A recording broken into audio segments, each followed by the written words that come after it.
দিদি দরজাটা খোলো।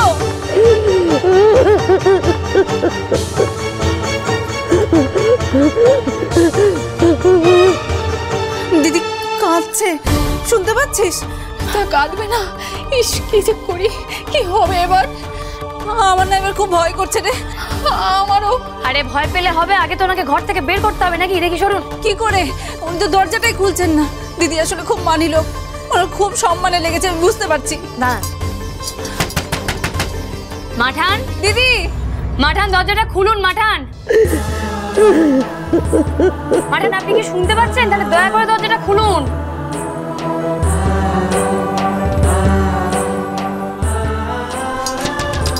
আপনি না বিজয় মাঠান?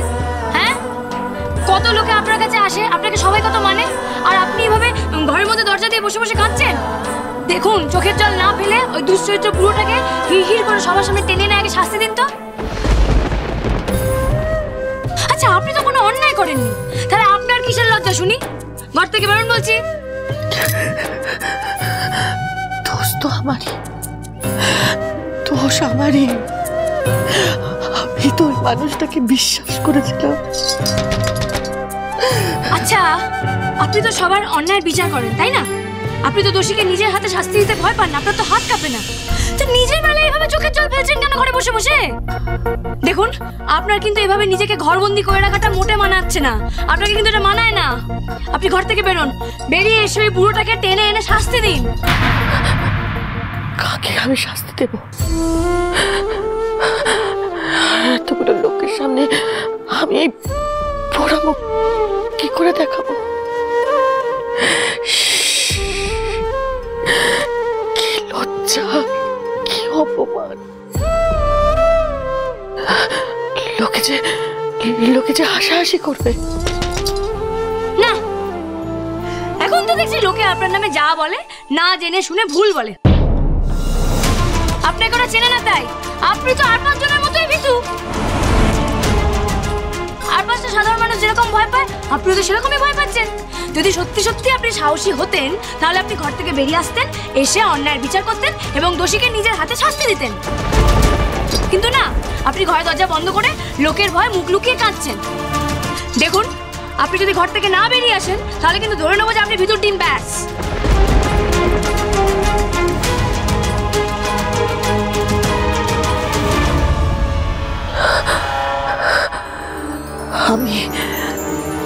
আমি ভীতু,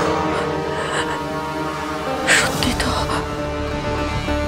দোষ তো আমি করিনি, তাহলে আমার লজ্জা কিসের?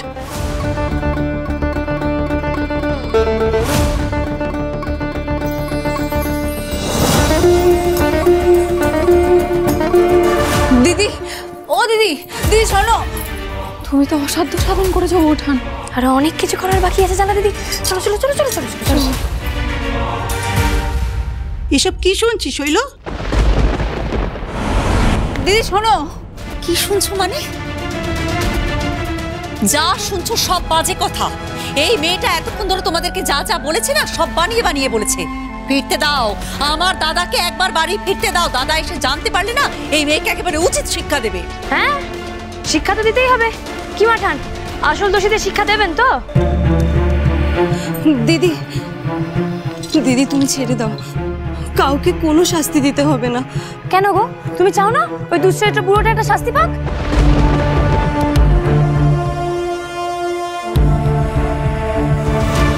আপনি অন্তত বুঝুন, আপনার শ্বশুর মশাইকে শাস্তি দিলে উনি আর আমার বর মিলে আমার উপরে প্রতিশোধ তুলবেন, ফিরে এসে আমাকে শেষ করে ফেলবেন। কে কোত্থেকে ফিরে আসবে?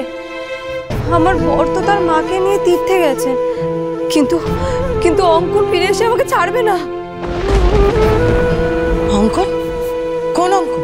আমার বরের নাম তো অঙ্কন। অঙ্কনের বউ আজ রাতের বাসে নাকি ফিরছে, তাই তার আগে খোঁজার কোনো দরকার নেই। হ্যাঁ হ্যাঁ হ্যাঁ হ্যাঁ, আমি ফোনে শুনেছিলাম বটে। ওই ফোনের ওপারের ওই মহিলা বলছিল যে তারা নাকি পালিয়েছে, আর তারা খোঁজ করার দরকার নেই, কেন না ওই অঙ্কনের বউ আসবে তাই।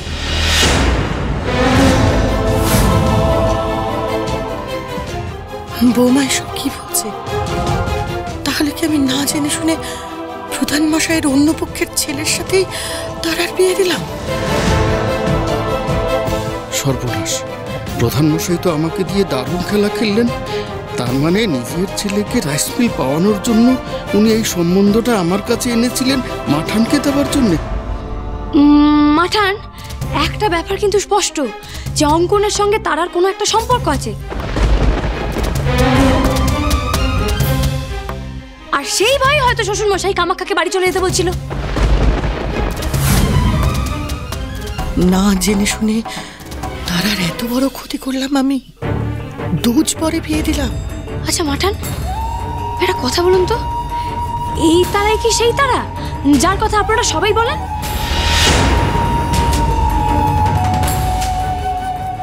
এই রে, বৌমার আবার না সব মনে পড়ে যায়, প্রলয় ঘটবে তবে।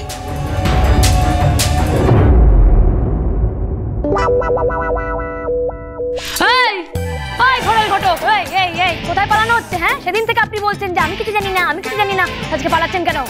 সত্যি বলছি, আমি কিচ্ছু জানি না। এই সম্বন্ধ প্রধান মশাই আমাকে এনে দিয়েছিলেন। আমি শুধু মাঠানের কাছে নিয়ে গিয়েছিলাম তারার সাথে বিয়ে দেওয়ার জন্যে, আর কিচ্ছু না।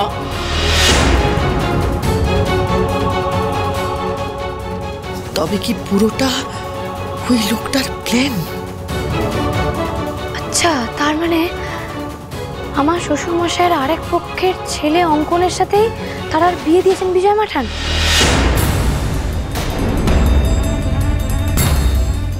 হ্যাঁ, এইসব কথা আমি যে আপনাদের বলেছি, প্রধান মশাই জানতে পারলে আমাকে শেষ করে দেবেন।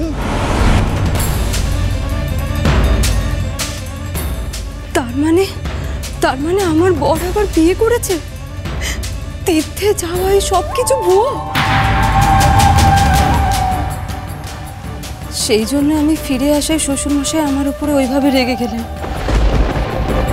হে ভগবান, আমার তো কপালটা পুড়ল। এবার বুঝলাম কেন তারাকে খুঁজতে বারণ করছিল 15 পারের মহিলা। দুই বউ এক জায়গায় হলে তো কুরুক্ষেত্র লেগে যাবে। মাঠান, কাজটা আপনি মোটে ঠিক করেননি। তারাকে আমি চিনি না, তবুও বলছি, আপনি আগু পিছু কোনো রকম কোনো খোঁজ খবর না নিয়ে যাত্রার সাথে এইভাবে তারার বিয়ে দিয়ে দিলেন। আপনি এটা কি করে করতে পারলেন? আপনি তো তারার জীবনটা নষ্ট করেছেন, আর তার সাথে এই মেয়েটারও।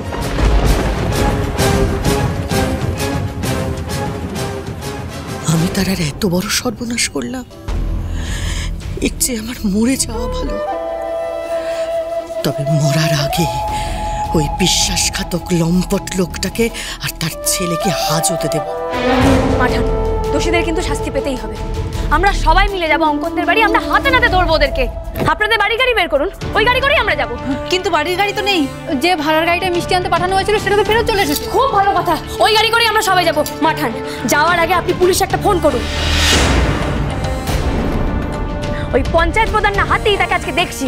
ওই ঈশ্বর কাঞ্জিলাল হাজতবাস করলে তবে মজা টের পাবে। হ্যাঁ, আমি এখনই পুলিশে খবর দিচ্ছি। এত সব কাণ্ড হয়ে গেল, তার জীবনটা নষ্ট হয়ে গেল। আমিও যাব।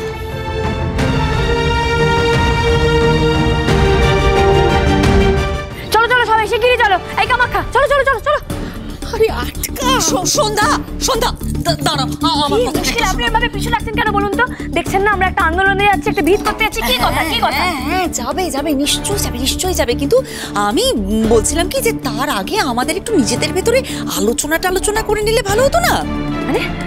মানে হচ্ছে কি, সবাই ধরো ঠান্ডা মাথায় বসে আমরা একটু আলোচনা করে দেখলাম যে সত্যি কি আমার বদদাদা এমন কাজ কখনো করতে পারে?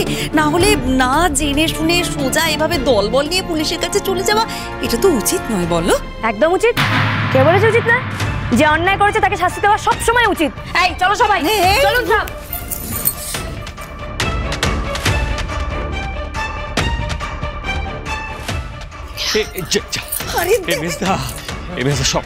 সব শেষ গেল। না, এখানে দাঁড়িয়ে থাকলে চলবে না। চল বাড়ি যাই। চল।